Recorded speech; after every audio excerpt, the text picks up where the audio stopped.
आज बिहार से बड़ी खबर। बिहार में इसी वर्ष होना है विधानसभा का चुनाव। बिहार से इस वक्त की बड़ी खबर आपको बता दें कि एक तरफ एनडीए है तो वहीं दूसरी तरफ इंडिया गठबंधन। एनडीए में अब तक 5 घटक दल शामिल हैं तो इंडिया गठबंधन में 5 घटक दल देखने को मिल रहे हैं। सीट की दावेदारी को लेकर असमंजस की स्थिति बरकरार है। आपको बता दें कि कांग्रेस नए अंदाज में दिखाई दे रही है।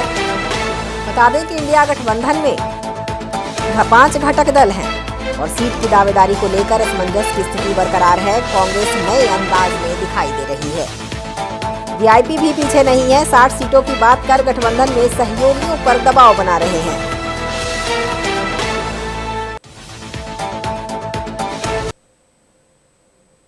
तो इस पर ज्यादा जानकारी के लिए जुड़ेंगे बिहार से हमारे संवाददाता कृपा शंकर से।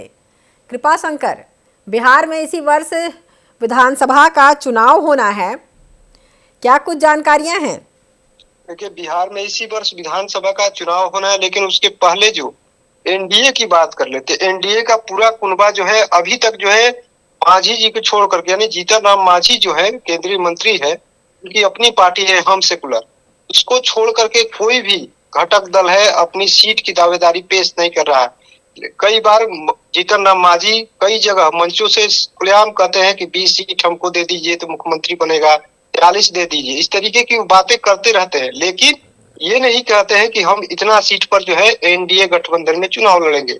वहीं दूसरी तरफ इंडिया गठबंधन की बात करें, इंडिया गठबंधन में एक तरफ जहां कांग्रेस अब तक जो है आरजेडी के पीछे वाली सीट पर बैठी हुई नजर आती थी, लेकिन यहाँ तेजस्वी यादव लगातार यात्रा कर रहे थे, लेकिन अब उनकी यात्रा जो है विधानसभा सत्र शुरू होने के बाद ठप हो गई थी।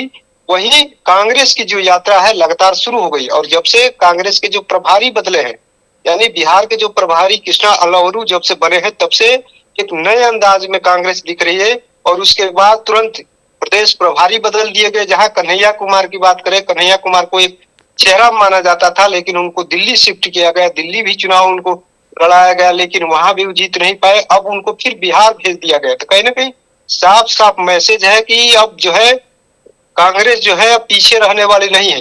तो कृपा शंकर, सीट की दावेदारी को लेकर तो असमंजस की स्थिति बनी हुई है।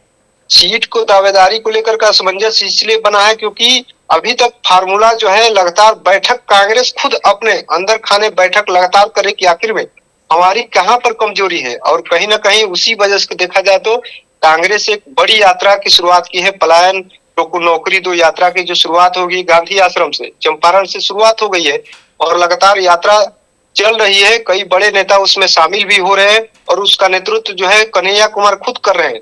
प्रभारी जो बिहार के हैं कृष्णा अल्लावरू वो भी उसमें रह रहे हैं।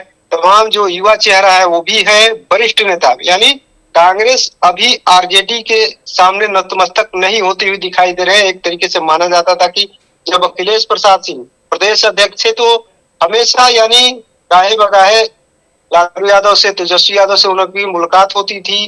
राहुल गांधी, यहाँ तक कि राहुल गांधी कई बार पटना आए तो लालू यादव से मुलाकात करने के बाद ही दिल्ली लौटते थे। लेकिन कांग्रेस के जो नए नए नेता बने हैं वो लोग अभी तक आरजेडी को एक तरीके से कहे कि नतमस्तक नहीं होते हुए दिखाई दे रहे हैं। वो अपने संगठन को मजबूत करने में जुटे हुए हैं और ये पार्टी के लिए अच्छी बात है क्योंकि राजनीतिक दल है तो अपने संगठन को। कांग्रेस तो नए अंदाज में दिखाई दे ही रही है, लेकिन वीआईपी भी पीछे नहीं है। 60 सीटों की बात कर गठबंधन में सहयोगियों पर दबाव बना रही है।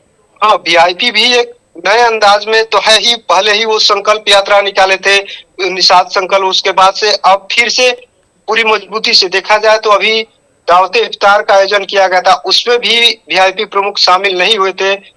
सिद्दीकी के आवास पे, जो वरिष्ठ नेता है आरजेडी के, उनके आवास पे किया गया था, लालू यादव की तरफ से, तेजस्वी यादव की तरफ से, ले उसमें भी शामिल नहीं हुए थे। साफ साफ कहीं ना कहीं एक अंदरूनी दिखाई दे रहा है कि सीट को लेकर कभी दांव पे चल रहा है और लगातार वो अपने भी तैयारी में है, इधर कांग्रेस तैयारी में है। देखना ये भी होगा कि आखिर में क्या जो सीटें की 60 सीटों की डिमांड वो कर रहे हैं, तो कहीं ना कहीं ये मुश्किल लगता है कि 60 सीट उनको चाहे एनडीए में अगर वो चले जाए तो भी वहां भी नहीं मिल पाएगा और यहाँ पर भी मुश्किल है। लेकिन वो अपने कार्यकर्ताओं को खुश करने के लिए, कार्यकर्ताओं में एक जोश भरने के लिए इस तरीके का मैसेज दिया जाता है। वही वजह है। शंकर साहब, यही वजह है कि बिहार में कांग्रेस में बदलाव के बाद भी लगातार बैठकों का दौर जारी है। हाँ, आज भी जो है सदाकत आश्रम में बैठक हो रही है, वहां पर तमाम बड़े नेता वहां पर शामिल हो रहे हैं। कृष्णा लाल जो प्रभारी है खुद रहेंगे, प्रदेश अध्यक्ष रहेंगे। यानी अभी तक जो सीट को लेकर के वो जो है कंफर्म नहीं कर रहे, लेकिन कहीं ना कहीं जो 70 सीटों पर 2020 के चुनाव 15 की बात करें, 20 की जो सीट पर वो चुनाव लड़े थे उससे कम पर कहीं ना कहीं कांग्रेस अब एक तरीके से माना जा रहा था कि कांग्रेस का परफॉर्मेंस कम हो गया है, तो उस कम सीट आरजेडी उनको गठबंधन में अपने सहयोगी को दे सकती है। लेकिन कांग्रेस अब पूरी तरीके से तैयार हो चुकी है कि नहीं, जो सीट हम चुनाव लड़ चुके हैं उससे कम पे तो हम चुनाव नहीं लड़ेंगे। जी कृपाशंकर जी, तमाम जानकारियों के लिए आपका बहुत बहुत शुक्रिया।